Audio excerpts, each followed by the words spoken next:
Welcome to Impact Signals, social impact at the scale of AI. I'm Charlie. And I'm Sarah. Monday, March 30th, episode 45. Policy and Governance Week opens with a major multilateral declaration. OpenAI in Bangkok.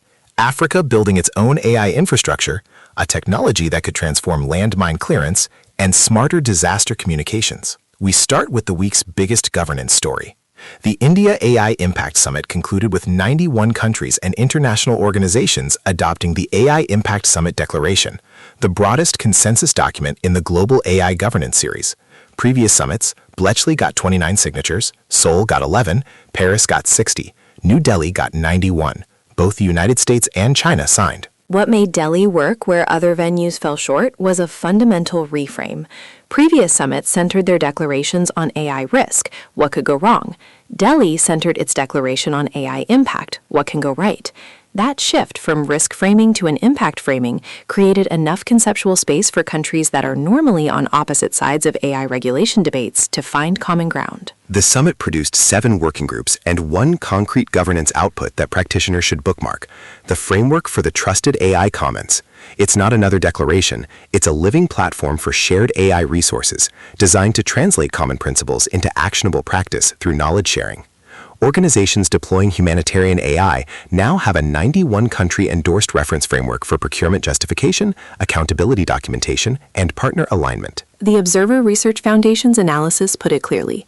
India didn't just host a summit. It defined what AI governance looks like when the Global South shapes the agenda. For impact practitioners, the Trusted AI Commons is available now at the India AI Impact Summit website. Today in Bangkok, OpenAI convened the inaugural AI Jam for Disaster Management. 50 disaster management professionals from 12 countries: Bangladesh, India, Indonesia, Lao PDR, Malaysia, Nepal, Pakistan, Philippines, Sri Lanka, Thailand, Timor-Leste, and Vietnam, gathered in partnership with the Gates Foundation, the Asian Disaster Preparedness Center, and DataKind. Asia is the world's most disaster-prone region, accounting for roughly 75% of people affected by disasters globally. The World Bank estimates that disasters have cost ASEAN countries more than $11 billion in recent years. But the urgency behind today's event is also evidenced by something specific. During Cyclone Ditwah in Sri Lanka, which has been active this past week, OpenAI's internal data showed a 17 times increase in cyclone-related messages on ChatGPT. During Cyclone Senyar in Thailand last November, message volume jumped 3.2 times compared to baseline months. That data point is important. AI is already being used for crisis information during emergencies, whether organizations officially deploy it or not. The AI Jam is about closing the gap between that informal use and deliberate, responsible integration. Participants build custom GPTs and reusable workflows for situation reporting, needs assessment, and public communications, practical tools they can take back into their organizations. The 12 countries represented span essentially every geography that Impact Signals has flagged as underrepresented in AI humanitarian deployment. For practitioners in the region, this event marks OpenAI actively building relationships with national disaster management agencies. The next step to watch for: formal MOUs or funding commitments. From Southeast Asia to the continent of Africa, the Smart Africa Alliance, representing 42 nations, and Wadhwani AI Global signed a memorandum of understanding to build a continental AI digital public goods platform. The repository will host tested, adaptable AI tools built for the African context, focused on climate action, agriculture, healthcare, and disaster management. The core philosophy is responsible sequencing, ensuring that AI systems are governed and aligned with national priorities before they're deployed, rather than imported wholesale from foreign developers. The practical model: an AI crop disease detection system validated in one country can be rapidly localized and deployed across neighbors without rebuilding from scratch. Target is concrete applications live in at least 5 African countries within 12 months.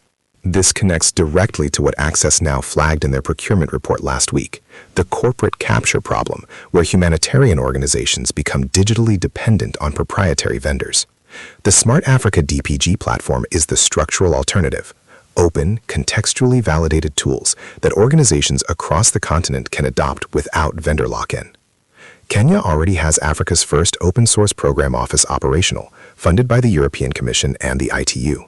A recovery story, one that addresses a problem as old as modern conflict. Norwegian People's Aid has partnered with Australian technology firm Emread to develop a landmine detection system based on magnetic resonance technology.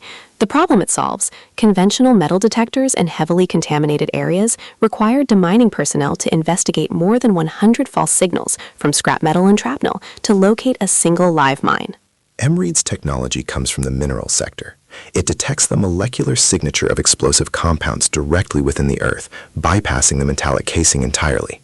That means it ignores scrap metal and successfully detects low metal and plastic-cased mines that conventional detectors completely miss.